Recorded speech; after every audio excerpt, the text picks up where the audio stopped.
Okay, Peter, we are very honored to have you here at Terra Colombia. We would like the first question to start is what inspires you as a director? You know, if you get a script where the characters come off the page, where the story drags you into a world that you've never seen beforehand, then I'd say that inspires me. You know, having a bunch of talented actors to work with, you know, having magnificent contributors like cameramen and production designers to work in a team, and the gift of being in a position where you can make a movie, that's a fantastic thing, and I love it. I live for it. Okay. You had like a difficult objective after all the people that had made Hannibal and all the versions.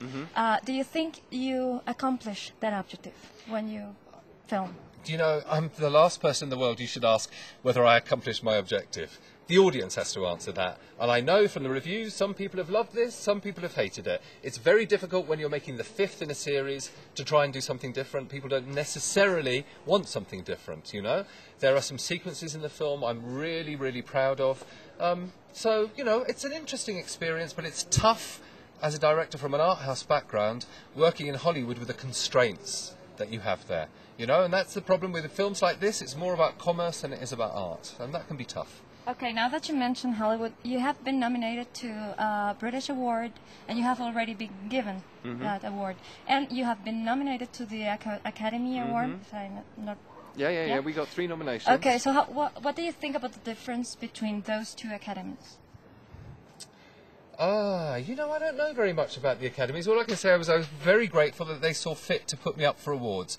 I think obviously the British Academy is smaller, but I think the BAFTAs are becoming more and more important. They've moved in the calendar, and like this year, when the Golden Globes didn't exist because of the strike, the BAFTAs suddenly became very important. So, you know, I'm British, so obviously I feel closer to the British Academy than I do to the American Academy, you know, and America dominates the world, and it's nice to have smaller countries coming through. But whoever gives me an award or a nomination, I'm very happy and I love them. Okay, have you, talking about the movie, have you spoken to Thomas Harris? Have you met him? Did you speak to him during the film? Yeah, I didn't speak to him during the film, but I spoke to him during the preparation for the film. I worked with him on the script. I had long conversations with him. He's a very fascinating, very, very private character. And once we started filming, then that was it. He disappeared and had nothing to do with it. So, but I'd had the opportunity to work with him, and that was a great pleasure. But he never does interviews. He's a very private person, and he's a very interesting man. Okay, do you consider yourself like a fan of the books? I really, you know, I've read Red Dragon and Silence of the Lambs. I think are 2 very good contemporary police thrillers. I think they work. I think they really work. Okay, for the new actor that is rolling the film, do you think he had to speak with Anthony Hopkins? Was he guided by him? Do you have to go to him? No, we didn't at all. The thing is that you only have to look at the screen to see Anthony Hopkins work. You don't have to talk to Anthony Hopkins at all. What we did do was I spent a bit of time with a movement coach, analysing Anthony Hopkins' movements, and then spent a bit of time working with Gaspar, helping him understand Anthony Hopkins' body language. But I think we all realise that this is looking a glimpse into the past of Hannibal Lecter. It's not the Hannibal Lecter that we know who's 45, 50 years old. This is a 20-year-old. So it gives you a freedom to do something else, and that's where we took that freedom. Okay, now inside Hannibal's Lecter character, have you gone inside his psychological things and all? What do you think about him? Okay. For me, the reason that Hannibal is so interesting is that he's a combination of all that is wonderful about human beings: education, art, refinement, being a gourmet, and everything that is dark and evil: murder, death, pain and suffering. And so I think he's almost like a kind of poetic version of the heights and the depths of the human experience. I would say that the film I've made, though, is not a psychological film. It's more a mythological than a psychological film, you know? As I said, it's a grand, Grand Guignol, gothic horror film, is what it is. It's not a police procedural. It's a different kettle of fish.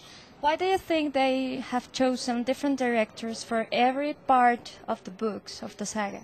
No, you'd have to talk to them. I really don't know. I think maybe it's good to have a fresh director, you know, so you have a different pair of eyes. But you have to ask the producers. The producers are the people who hire the directors, you know. And I never asked Dino why he hired me. God knows. Maybe because I'm cheap. Okay, which part of the whole film do you think was the most difficult? Oh, that's...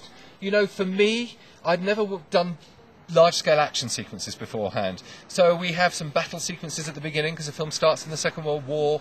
We have some rather kind of vicious and disgusting murders. Those are things I'd never done beforehand, and it was very interesting for me to learn a kind of, you know, like some of the language of action cinema.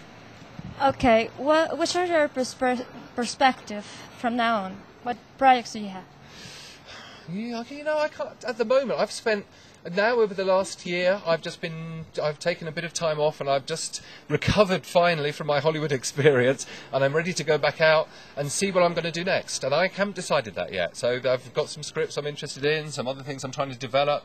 In 2 months' time, I might have an answer. I fly from here to Los Angeles, and you know, maybe in a month's time, maybe I'll have a new job. But at this point, I'm not sure what I'm doing next. Okay, our last question. Would you be interested in filming like a documentary or maybe a movie regarding some Latin America or maybe Colombian situation? Yeah, you know, one of the reasons I'm here is, I mean, I love Colombia. I only know Bogota. I love it, and I'd really like to have the opportunity to spend more time here. And I have a project that at the moment is set in London that I really think could work in Bogota. So I'm going to be speaking to my friends at Cuatro Direcciones, this really interesting production company here, and finding if there's a way that I can adapt this script to work in Colombia, and then I have an excuse to come and live here for 6 months and spend time and really get to know this country well. And I hope we have the opportunity to do that. Hola, a Terra Colombia, soy Peter Webb, el director de Hannibal Rising. Muchas gracias.